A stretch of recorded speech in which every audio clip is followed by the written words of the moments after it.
Ngasigi phongkiba tongan-tonganba pause amadi social media dagi lokhajaba pausingi update pijari ahanbada maroiba pau. Curfew thamlabasu litalda makhatana hingsagi thawong chathari lengakna Ukhrul Kamjong amadi Kangpokpi districta numit mangani internet thingjinkre. Arambai Tengolgi Luchingpurel Korongan Bakumangi update ka loinana sakhangdaba singna Lunguriram Nagakolgi yum ama mai tharamle. Security personnel sing leina yum sing mai than kiba thawong condemn tawraklei. Frontier Nagaland Territorial Autonomy line da Bharat Sarkar na Kuki Jo Marga Peace Deal Tongnabagi Finance Stage da Leire. NPF Manipur Thugaina Banate Haina Losi Dikona Pongdokre. Sahi Tarataret ki nupa masa ama yumdagi thokibadagi thiba khangkidre. Thiba khangdana lakiba nupi asiba haksang oina fangle. Sendoi chaba singi mathakda akanba miyeng changlagani hairakli. Litalgi irang chokthoktringaida lengangna pukchel chengna laksinaba honakadabani haina kokomina phongdokre.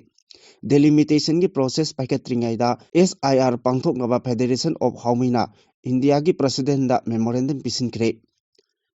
Lital da thokliba irang laksinaba lengang kana honari haina losi dikona pangdokre irang thoknaba kaihoriba sing masak khangdoknaba honari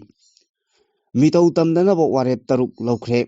February 12 da Bangladesh ki national election pangthoknaba sem saba loire adomna hojik yengberiba channel asi kanglei pauthang YouTube channel ni channel asida iramdam amadi mapalamgi maru oiba pausingi update taba amadi yengba phangbigani channel asina pau upload tawrakpa matamda adomgi device da notification uba phangbinaba amadi channel asibu pungning thogatbiba oina sungsoi soidana subscribe tawbiduna bell icon nambiu haijabaga loinana hojik pausing amuk sanongna pijari Tha asigi taret ki numidangda kuki na tangkol naha ama purakraba matung pamdaba tawdok sing thoktanaba district magistrate na curfew thamlagasu hingsagi thawong sing leptana hojiksu chatharakpadagi state lengakna Ukhrul Kamjong amasung Kangpokpi district ta khudaktagi numit mangani internet service thingjinkre lengaki maikeidagi irang laksinaba mafam aduda ahenba security thajilabasu irang laksinba ngamdana leiri litan charei khongda ngarangsu yum kaya mai chakbagi saktam sing ukhi mai kannabagi damak Imphaldagi yauna fire tender kaya rum sangsil lagasu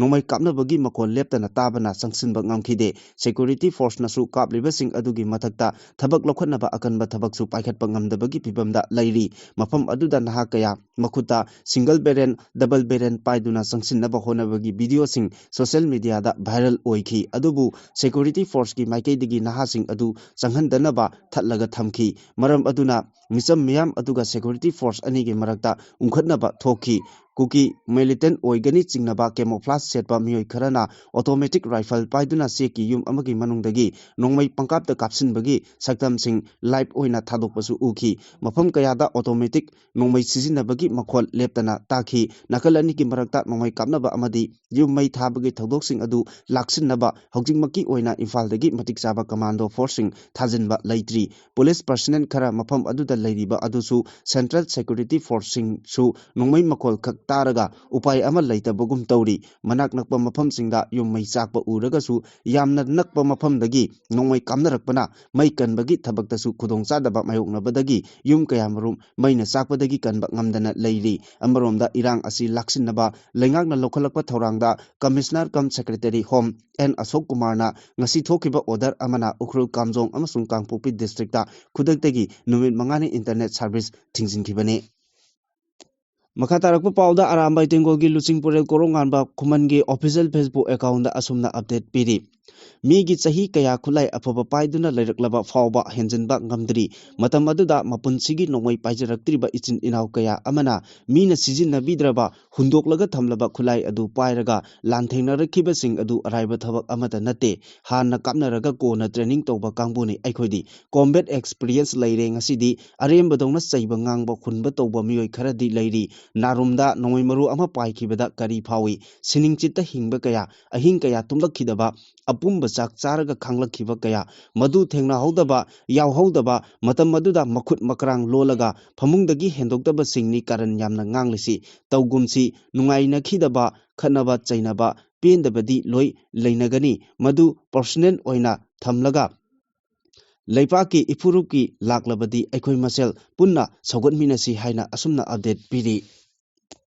Kangpokpi district ki Saparamena police station ki manung channa leiba ke Lungruriam Naga village ki yum ama ngarang numidang Saron Phai Baifei khulgi ni chingnaba masakhang da bana kuntra romna mai tharamle thong adubu ke Lungruriam village authority amasung Konsa khul village authority na akan momong da condemn torakli ke Rungwiram village authority na thadorok pachirol amada ngarang numidang pung 13 minute yangkai rom tabada khul asida leiba Ajan Abonmai apokpa laikidraba kwaklei Abonmai gi yum Saron Phai khulgi masak khangdaba naha kuntra rom laklaga mai adu tharambani thong adu pangdaba amadi barmeric oiba thongni haina yaningdaba phungdorgli thong adu el molnai khulgi chief Thalulen Baifei Lailon Khunogi chief Haupu Baifei Lalon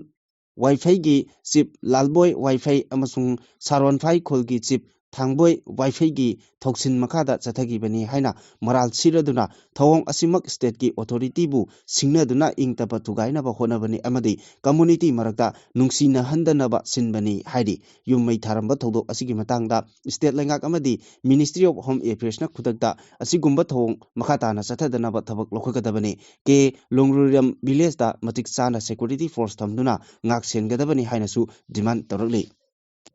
Ukhrul district ki Litanda tha asigi Nepal da curfew leina amadi matik chana central security forcing leina kuki singna nagagi yum sing mai thahan khiba thawong joint tribal council Manipur na akan momong da yaning da ba phungdorak pagal loinana mapam aduda mathau tawriba central security forcing ki matakta khudakta Manipur lengang na thigat pagal loinana mathau ningthina tawdaba personnel sing ki matakta chapchaba action logadabani haina taksilakli joint tribal council Manipur na thadorak pa chirol amada tha asigi taret ki numidang lital Nagagi Miyoi Ama Kuki Singna Tamchina Puki Batodok Matung Pam the Batodok Sing Toktanaba Tha Asigi Nepalda Litan area da curfew Tambaga Loinana Kuki Amadi Nagagi Miyoi Sing Punba Yahankide Laibak Tibedi Numit Aduda Nagagi Naha Singna Pulhandraga Kuki ki Naha Sing Amadi Militant Sing Matok Karamna Pullaga Nagagi Yum Kaya Mai Thaduna Amang Ata Thohan Kibano Haina Hanglagli Mai Thabagi video footage Singda Hingsagi Thong Sing Adu Central Security Force Personnel Singi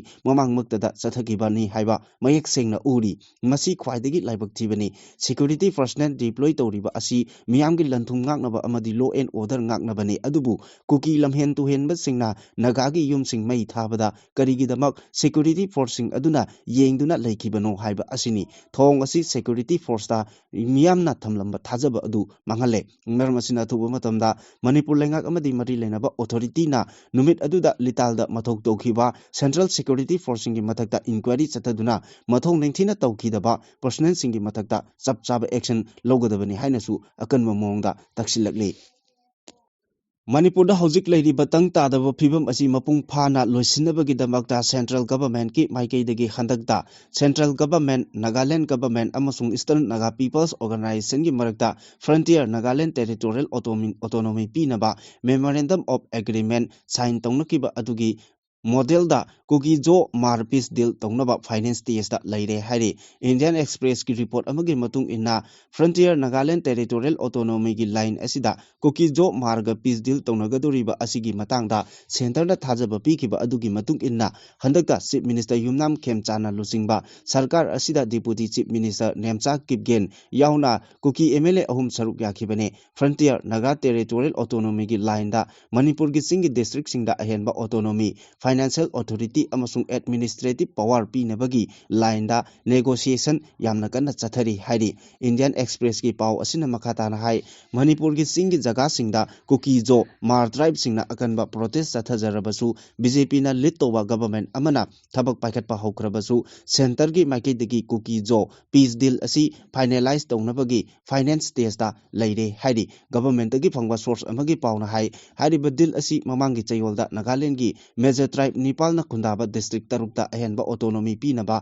Eastern Naga People's Organization ga tongnakiba Frontier Nagaland Territorial Authority gi line adudani hariba peace deal asigi finalization asi mathang sahida pangthoknaba schedule tawriba assembly election asigi matungda oiraba yai hojik chathariba negotiation asina article 371 sigi makada autonomy piba amasung financial amasung administrative power piba gi matangda khanari article 371 a gi makada Nagaland da Frontier Nagaland Territorial Authority linkhiba adugumna plan asida Article 371C asi amend tawba natraga anoba chapter ama hapchinduna masana lengakjaba legislative administrative natraga financial autonomy piba yai hairi hariba khongthang asi kuki jo singna demand tawriba tokhaiba union territory adu pidrabasu autonomy oiba mathau tabasing adudi suna yauri hiramasigi matangda su group singa wari sanabada athubada yasinnaba yana lei amasung deal asi finalize tawba yana leire wari sanaba asina maram oiraga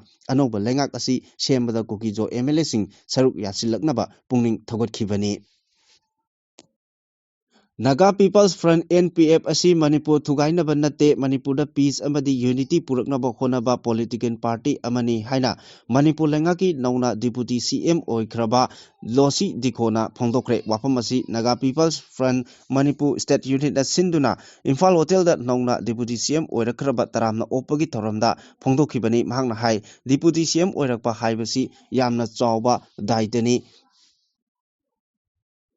Mahangna lisingani taramathoidagi politics sanglakduna lisingani taranithoidagi hojik phawba MLA ama oina leirakpa asi NPF amadi miyamgi support nani mahangna pham asi paibada NPF ki vision adu mangthana pusingani NPF yamna specific amadi clear vision ama lei vision adugi Manipurda peace purakpani NPF na violence ta karisu thogatloi legally amadi constitution na yaba mawongda framework agreement natraga Madugi Makada Tawgwa Yaba Tabaksing Mahangna Makatana Tawgani, Nasigi Toromaduda ex Minister Kasim Basu, MLA Laisio Kaising, MLA Ramuiba Amadi ex Minister Amadi ex MLA Sing Amadi CSO Amadi Mahirui Lup Kayagi Thomi Sing Saruk Yaduna Pangtoki. Thobal District Khongjom Police Station ki manung channa leba phunjai mayai likai degi chahi 13 rom suraba nupa macha ama tha asigi manga degi yumdagi thokibadagi ngasi phawba thiba khangdana leire thiba khangdana leiriba nupa macha adugi mameng MD Safalras apokpa MD Rafik kawi ngasi mahaki yumda paumisinga unabagi thoramda one member MD Jabir amadi apokpana phungdorokpagi matung inna MD Safalras tha asigi mangagi nungtilda yumdagi thokibani hanjilaktabadagi mahaku thiba yaba thirabasu ngasi phawba thiba phangdre tha asigi Nepalda Khongjom Police Station dasu aiba cherol ama piduna wakatkhre mahak foot manga inchi manga wangi kuchungawi mamai sangi mahakna thokiba matamda khongrau amuba ama setki jacket amuba litki kanagumbana mahaku thengnabirabadi manak nakpa police station natraga mobile number 8787862035 da paw bibirau haina su phongdorakli Yamna nungaitaba thodok amada January gi tarik 19 tagi yumdagi thokibadagi thiba khangdana leirakhibi nupi ama asiba hakchang oina hairangoi thong makha nambul turel dagi phangba ngamkre police na hakchang lokhalaga rems ki mirel sangda thamkre asiba hakchang oina phangkibi nupi adu Kwakaithel lamdong lekai dagi salam tombi gi loinabi seram ningol salam ongbi niloda sahi niphunithoi kawi mahana yumdagi thokiba adu angang unabada ngairi ngaidani hairi laikhidrabe niloda gi asiba hakchang adu ngarang mafam aduda turel torbanda thabak suriba miyoi singna urakpadagi police ta paw piraba matung singjamai police ki kangbu ama lakpaga loinana mobile forensic unit Imphal West ki team su laktuna kopna yengsinki hakchang adu turel dagi lokhalaba matung mafam aduda leiba niloda gi imung manung ki miyoi singna hakchang adu nilodani haiba masak takpa ngamkhibani Haukiba chahi lisingani kundagi Manipurda COVID-19 sandorakiba matam aduda mayamna chahi ani hena suba nomba yadana chahi ani hena wana laiki masina maram oiraga su nomlaga hingnaba lanthengnaribasing lairabasing anabasing na hena awaba chaitheng mayokna khibasing adu phukatnaba honabada ngasi phawba haugat kangkhatpa ngamdana lairi masigi matung lisingani kulhumdoi gi me ahumdagi kuki narco terrorist singna maitei singi mathakta landarakduna apunbagi saktam thugairakduna kuki singi tokhaiba ngak natraga lebak kanglol semnaba wathokta miyoi chani humpu rom henbagi punsi pikamnakre miyoi lising humpu henmana relief camp singda changjapam loduna leiri asigi yenglaga sel chanba lanai bank sing sana yawba atai potchai sing bandhop lawba amadi marup sanaba sing lepnaba lamdam asigi miyam maru oina CSO singi maikaidagi atingba thamlakhibani haina akomlup kangleipak amasung KSA na thadokpa apunba chirol amana hairagli chirol asina makata na hai laibak thibadi Miyamgi Kolaugi Mayokta Kanagumba Senjau Paiba,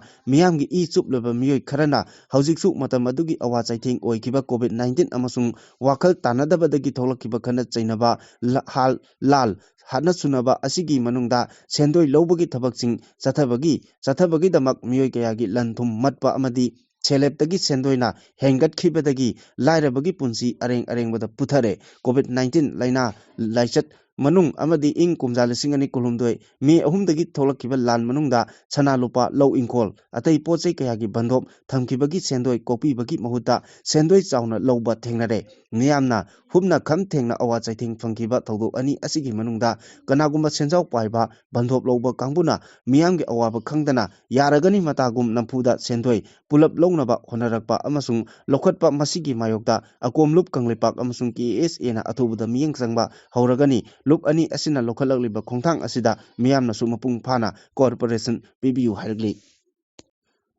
Kuki amasung tangkhul community anigi marakta hojik litalda ungkhatnariba asi lengangna pukchel sengna athuba matamda laksinnaba thabak lokhatrabadi chingi atai maphamsingdasu irang thorakloi hainingai leite haina coordinating committee on Manipur integrity kokomina phongdorakli kokomina thadorakpa cherol amada litalgi thawdok asi athuba matamda lengangna pukchel sengna laksinnaba thabak paikhatkadabani karigumba matam chana laksinnaba hona haudrabadi hingsagi thawdoksing atai chingi maphamsingdasu sandoraktuna miyoi ba kayagi punsi manglak Yai amadi livelihood amadi social harmony dasu lamdam asida chauna akaiba pirakpa yai haina section wafam thamlakli cherolasina makhata na hai January 30 gi Manipur kanba khongchat ka loinana numit aduda pangthokiba miyamgi mifamna Manipurgi irang karamna horakpano karidagi horakhibano haina mayek sengna khangminagibaga loinana Indian state na Manipur miyamgi matakta proxy war chathababu akanba mongda condemn tawduna warep lokhibani handak Ukhrul district asida oirakliba asimaksu miyamgi warep adugi manung chanba amani maram asina kanglup marakta tokai tananaba amadi mapangi khut changlakpadagi Manipur miyam section minasi hainasu kokomina phongdorakli handak litalda tangkul amadi kuki anigi marakta oirakliba phibam asi proxy politics ki manung chanba amani Manipurda mai chaklabasu Delhi da leiriba kangbunadi sahi kun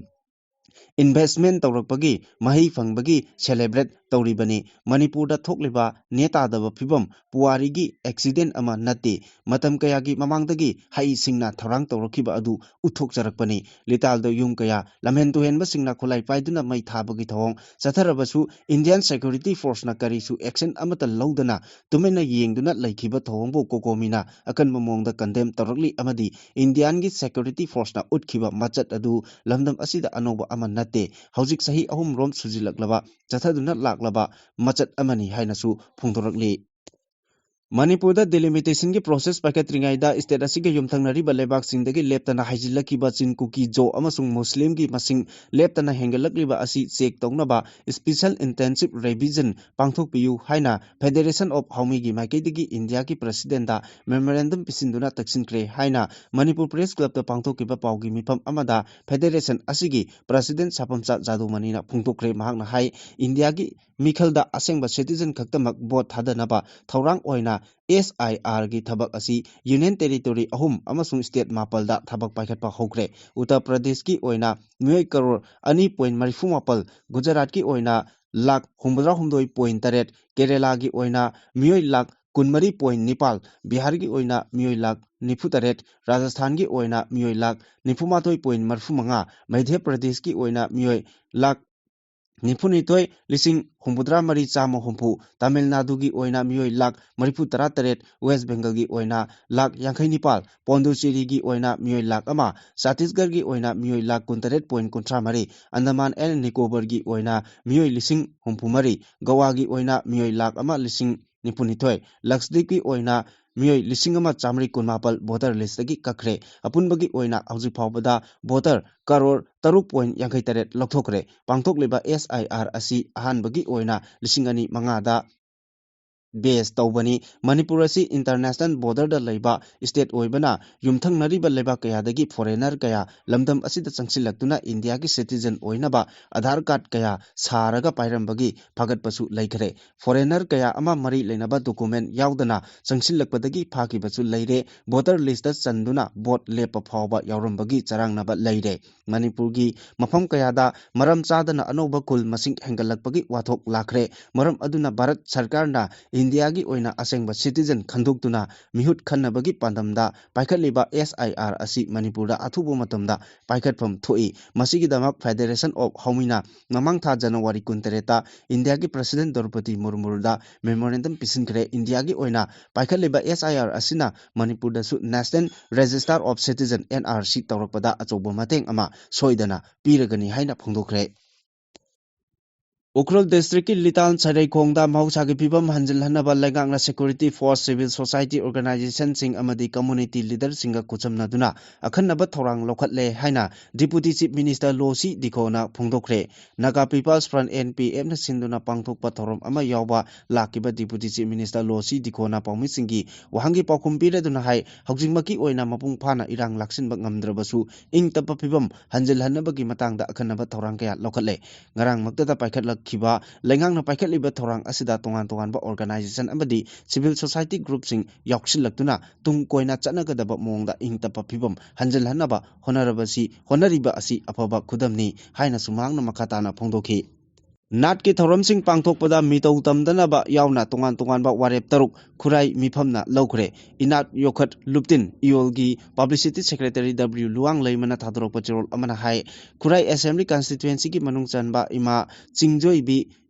Mitin Sanglenda Miamgi Oiba Mifom ama Pangthokuna Maru Oiba Warep Kaya Marum Adu Laukibane Kumjali Singani Kunmarigi August Tara the Pangthokiba Lebak Miamgi Mifamna Maitei Nat Yokhat Pagamari Lenana Laukiba Warep Sing Adu Ngangna Chatpa Isa Isagi Lekai the Labor Club Maira Paibi Amadi Singlup Singi Mifam Sinduna Nat Kamari Lenaba Thoram Sing Pangthokpada Maring Marang Handaba Irolna Iolna Nat Kanbagi Ihok Sangsilakpada Thawai Hakchang Yauna Sagut Minaba Amasung Nat ki Thoram Sing Pangthokpada Mayai Kaba Chinjak Sijinadaba Sel Ka Hena Sading Tawdaba Hajing Pota Ke Kakpa Khudop Sinaba Lohongban Numita Phijang Yauna Khandaba Phijang Chauna Khandaba Lohongbagi Mayol Sona Pungda Photo Kapham Khaktamak Phijang Khanba Lohongba Numita Phamjau Changbada Ribbon Kakpana Singba Tawdaba Aki Amau Amadi Potloi Setpada Ka Hena Sel Thadadaba Asina Singwa Singasini Haidi February 12 da Bangladesh ki National Election Pangthoknaba Sem Chaba Loikre Ngasi Numedang Pung 3 Makaida Mikhal ki campaign chathaba loisilagani Apunba Sit Sahumgi Manungda Chani Marifu 18 da Mikhal Pangthokpaga Loinana February 12 gi Ayu Pung 3 Makai Tabada Vote Thadanaba Haugadori Voter Singna Parliament ki Miut Khanbaga Loinana July Sartargi referendum amadasu saruk yagadori January 22 dagi hauduna Mikhal gi campaign chathaki loinana constituency chani mariputra mapalda apunba mirep lisingama chamapan marifuma thoina lamba panagadori Mikhal asida register tawraba voter million chama kun taret na voter oina vote thadabagi kudong chaba phanglagani Dhaka da phongba research ki report amana hai kumja lisingani kunmari da akanba ihau ama haukraba matungda Islamic Politics ki mapanga kangkhalakpa thengnare BRAC Institute of Governance and Development na phongba report adu Sheikh Hasina gi lengak tukraba matungda miyamgi mat lauraga phonglakpani handaki Mikhal asida maru oiba political party ani akan mamongda lamba panagadori makha tarakpa aroiba pawda editor kalamdagi machang oiba aman lokachari lamhen tuhenba singi mafamda kayam kuina haija nonjaduna laikhigadage Lamhen tuhenba singna lengak amadi miyamgi matakta landaduna khamthengna singlarakliba asida lengakna makhoida haijan nonjaduna leifam thokte Manipurgi apunbagi saktam thugainaba phongna laubadagi hendoktuna terrorism gi war crime chathaduna misi mina maihau langpokki mikap mirau kholtana nilakhiba chahi ahum mapum phajilakle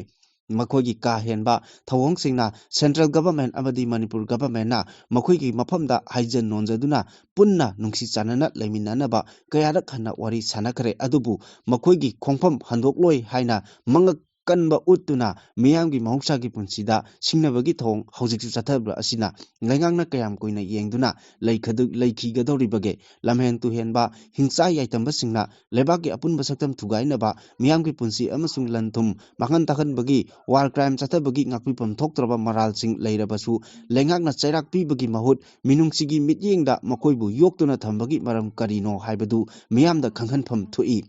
huinao macha chaunaba yoklaga leitol lei huibu dolai tongduna pubada amangba uraga chongthai haibagi matau chatharakliba horokpham khangdaba miyoising adugi mathakta matik chaba para tambiba mathau tai lengak amadi miyamna makhoigi hantaba thaki thawongda manaba pamde haiduna tumina yengduna leibadagi lo makhuta paisinaba honaraklabasu tumina leirabadi poloida afaba phal phanglakloi India government na wathok asigi warasin puraknaba honabagi mahut manung lenba mawongda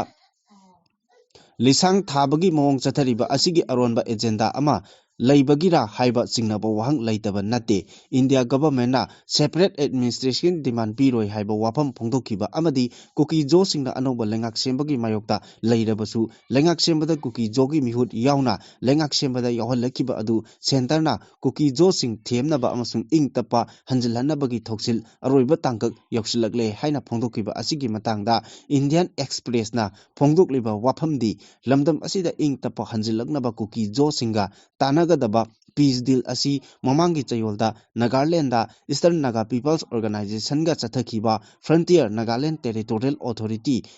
deal da pikhiba mong aduda laklaba yai haibagi report tawri pawgi likhul asina makha taribadi peace deal asi mathang chahida pangthokadoriba assembly election gi matungda oina tawnaraba yabagi pibamda leiri haiba asini central government na karigumba thong asi chatharakpa thoklabadi ing lisingani kulumdoi gi me ahumdagi thoklakhiba loikham naidraba wathok adudagi hena tamthiba wathok lanthok ohennabagi lalgi paujin chenba oina thokani India government na masigi apunba saktam thugainaba amadi miyamgi mapamda lanjau thoganduna imu naimu tahannaba sinbagi mayokta maramdam nungsiba apunbagi saktam kaiba yaroi haibagi achetpa phirepta leiriba yelongmi chingburoi tamburoi sing maru oina maitai singna lising chamapun nimfu mapalgi pre merger status ta maning tamna leijanabagi phirep lauramlabadi India gi apunba saktamda achobo mai ama laklamloi hainingai leiti phibam asi thogaloi haiba tarabadi Frontier Nagaland Territorial gi mawongda Manipur da pusinnaba honaroidabani